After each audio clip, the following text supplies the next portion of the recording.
인사드립니다. 차지철의 월권에게는 특히 중앙정보부장 김재규를 자극하는 경우가 아주 많았습니다. 박정희 정권에서 정치 관련된 문제는 중앙정보부 담당이었죠. 하지만 차지철은 정치와 관련해서 각종 공작을 직접 설계하고 심지어 중정에 지시까지 내렸습니다. 그러다가 일이 잘못되면 아니 저건 중정에서 한 거잖아 라고 책임을 중앙정보부에 떠넘기기까지 했다고 합니다. 와, 너무하네요. 김재규 입장에서 참 섭섭했을 것 같아요. 그렇겠죠. 그런데 김재규와 차지철이 불의 갈등이 크게 달했던 두 가지 사안이 있었습니다. 첫 번째 격돌, 바로 유신 정권의 정면으로 도전해오는 김영삼 의원 문제였습니다. 박정희 대통령은 김영삼 의원을 진짜 싫어했어요. 정말 너무너무 싫어했다고. 네. 그런데 우리 대통령의 이런 마음을 헤아린 차지철이 김영삼을 국회의원에서 제명시켜버린 겁니다. 박정희 대통령은 제명으로는 부족했는지 김재규 중앙정보부장에게 김영삼 구속시켜! 이렇게 지시를 내립니다. 그런데 김재규는 그런 강경책만 쓰는 게 싫었습니다. 설득도 하고 협상도 하고 정치를 좀 대국적으로 해야 한다는 생각을 가지고 있었던 거죠. 하지만 차기철은 신민당 이들 까불고 나오는 전차로 다 쓸어버리겠어. 김재규는 훗날 진술하길 차지철이 계속해서 폭력적이고 강압적인 정치 스타일을 보수하는 게 못마땅했습니다. 진짜 차지철은 각하가 다 맞습니다. 이거 같아요. 돌격대장 같죠? 약간 좀 무식하게 좀 저돌적인 그런 게 느껴지는데. 근데 이제 이 차지철에 대한 여러 가지 지금 일화들이 김재규가 재판 과정에서 혼자서 얘기한 내용들이 많아서 두 사람의 갈등 관계를 좀 고려하면서 들을 필요가 있을 것 같습니다. 네. 자, 김재규와 차지철의 두 번째 격돌, 바로 부마항쟁입니다. 10월 16일 부산대학교에서 일어난 작은 시위가 곧 5만 군중이 합세하는 대규모 가두 시위로 발전합니다. 부산에 내려가 이 부마항쟁을 직접 살펴본 김재규는 이 사태를 독재 정권에 대한 밀란으로 분석하고 박정희 대통령에게 심각성을 보고하게 됩니다. 유신 체제에 대한 도전이고 고물가에 대한 반발, 그리고 조세 저하, 정부에 대한 불신까지 겹친 민중 봉기입니다. 불순 세력은 없습니다. 라고 말이죠. 여기에 박정희 대통령은 답합니다. 앞으로 부산 같은 사태가 생기면 내가 직접 발포 명령을 내리겠어. 내가 직접 발포 명령을 내리면 누가 날 사형시킬 거야? 여기에 차지철은 한술 더 뜹니다. 그 유명한 발언을 하죠. 캄보디아에서는 300만 명도 희생시켰는데 우리가 뭐 100만, 200만 탱크를 밀어버린다고 큰일 아니겠어요?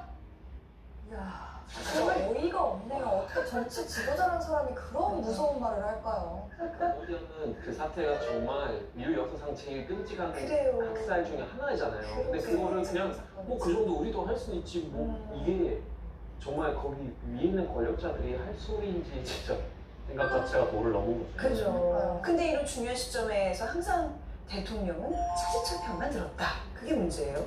그렇게 박정희 대통령이 차지철을 믿어주고 밀어주니까 차지철의 위세 그야말로 하늘을 찔렀습니다. 이때 차지철의 권세가 얼마나 대단했는지 상징적으로 보여주는 장면이 있는데요. 바로 차지철이 지휘했던 국기 하기식입니다. 차지철은 일주일에 한 번 정부 부처 장차관은 물론이고 군, 국회, 학계, 기업, 언론계 인사들을 저녁이나 한 번 합시다라고 초대를 합니다. 야, 그 당시에 좀 이름 좀 알려진 사람들은 다 불렀던 거네요. 저녁을 먹기 전인 5시 경복궁 경내 수경사 30단 연병장에서 경호원 또 청와대를 지키는 작전부대 장병들을 쭉 도열을 시켜놓고 자신만의 행사를 차지철이 연 겁니다.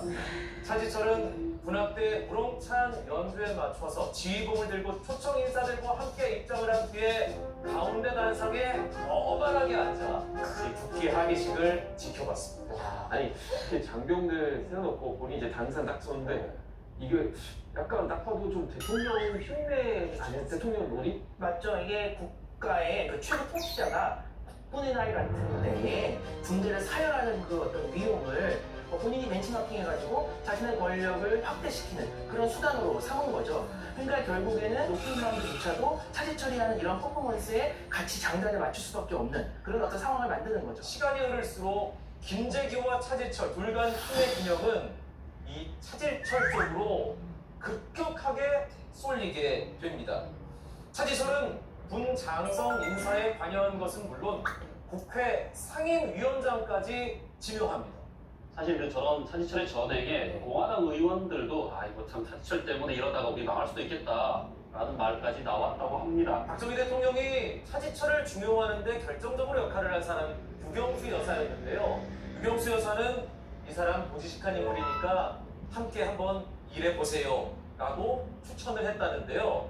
보지식하다는 게 어떤 의미냐? 네. 차지철이 독실한 기독교 신자고 술도 모르고 여자도 몰랐답니다. 진짜 조금 의외다. 의외죠. 반전인데 예, 이것도? 반면 김재규는 술을 너무 많이 마셔서 간 경변을 앓을 정도였다고 하네요. 그런데 박정희 대통령은 그 좋은 권세는 차지철에게 쫙 몰아주고 네. 김재규 부장에게는 독한 술만 계속 먹였으니까 술도 적당히 줄 때 좋은 거니까. 예. 간 경변이 걸릴 정도로 대통령이 계속 술을 따르시니 이거 어쩔 수 없다. 12교 요 때쯤 되면은 김재규가 몸이 너무 안 좋아가지고 술을 잘 못 마셨다고 합니다. 예. 그런데도 계속 느낀 거죠. 그렇다면 이 오랫동안 쌓여왔던 네. 이 분노가 폭발해서 김재규가 우발적으로 총을 쐈다고 볼 수도 있는 건가요? 근데 본인은 그래도 중앙정부 부장이잖아요. 그러면 사실 아마추어도 아닌데 그냥 욱해서 갑자기 대통령을 쏘는 거 말이 될까? 일단 김재규와 차지철 사이가 너무 안 좋았기 때문에 사건 직후에 많은 사람들은 차지철과 김재규가 암투를 벌이다가 우패가 순간적으로 우패가지고 결국에는 이제 차지철을 쏘고 곧바로 이제 박정희 대통령까지 쐈다 이렇게 보는 거죠. 그 차지철은 김재규를 대놓고 김부장이라고 불렀습니다.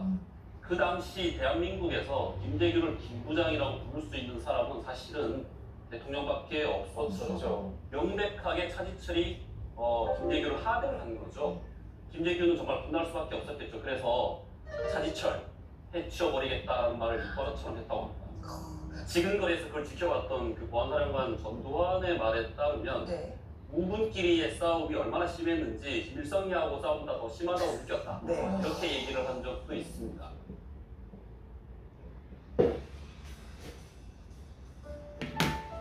나와